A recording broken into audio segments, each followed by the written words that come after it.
Welcome back. Time for some business news on our business segment, Business Line.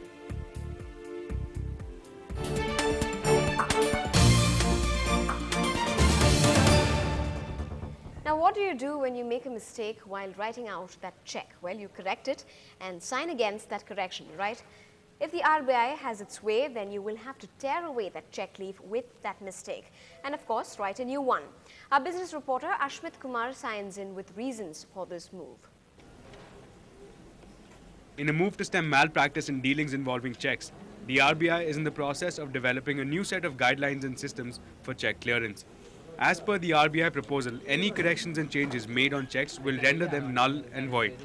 The practice of assigning a fresh signature alongside the correction will no longer be considered satisfactory once the RBI proposals are implemented. And sources say that guidelines may be put in place soon. Strengthening the security features of paper-based instruments like checks and all. So that one working group was constituted by the Reserve Bank of India. So as per the recommendations of working group, so the additional features, security features, are being introduced on the check instruments, so which will be applicable very shortly. Banks, on the other hand, do acknowledge that there is a threat from check frauds. For example, bankers at one branch of a nationalized bank admitted that the bank is witness to nearly 40 such cases annually. Given the extent of the threat, they are advocating caution and stress on the need for action. It is always better for the customer that he takes a check which is clean. Okay. But they should be more careful in drawing the check when they issue, because the thing is RBI over a period of time is disciplining both the banks and the customers in the usage of checks. They recently said that the banks can be penalized if they accept checks which have corrections, because they may lead to frauds. Other than just corrections, the RBI has plans to roll out standardized checks in Chennai after a successful experiment in Delhi. With features such as invisible logos, watermarks and micro-lettering, customers can soon look forward to greater safety in banking. In Chennai, Ashmit Kumar for NDTV Hindu.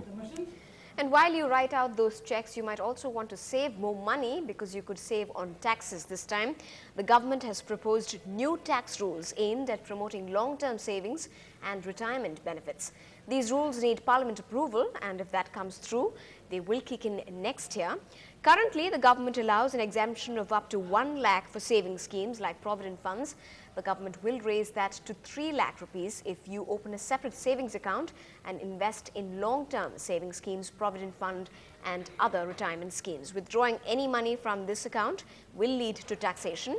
The government released the new draft direct tax code and put it up for public comments on Tuesday.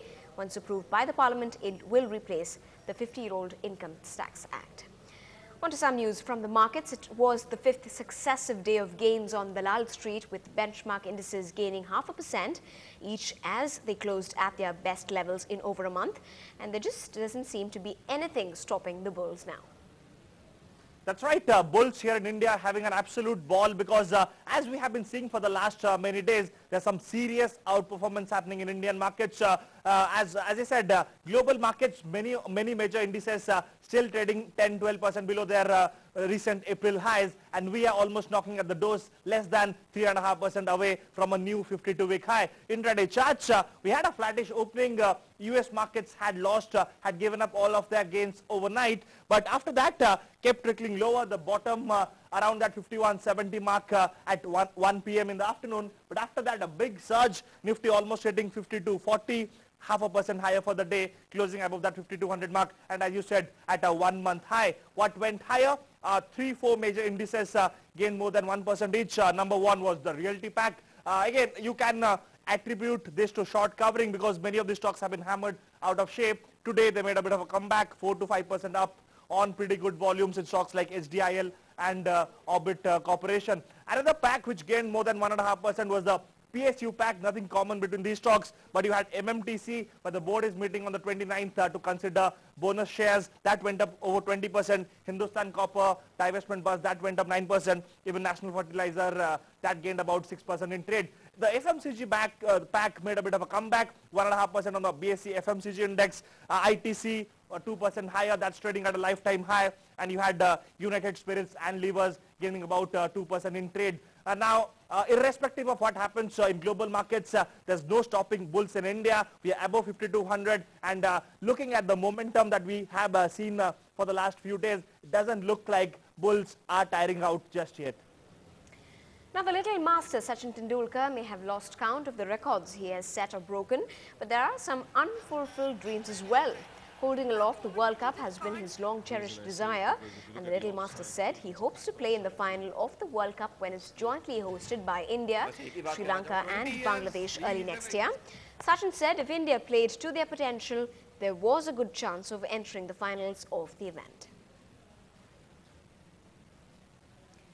Now, we all know that inflation has reached double figures. If you don't, well, pick up your shopping bag right away. Or better still, ask Divya Kumar to show you those Facebook messages.